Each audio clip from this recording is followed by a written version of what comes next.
Ronaldinho, tu recebeu tua casa lá? No correio? Tu recebeu tua casa lá no correio? Tá brincando. Olha lá. Fica perturbando aí. Fica perturbando. Depois reclama. Por que você escolheu no lado da política ser o lado esquerdo?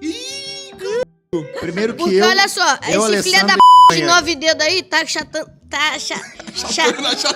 Achatando todo mundo. Ele Eu já tô pequenininho. Aí, ô Lula. Tu foi o primeiro. Eu já sou pequeno. Tu foi o paciente zero.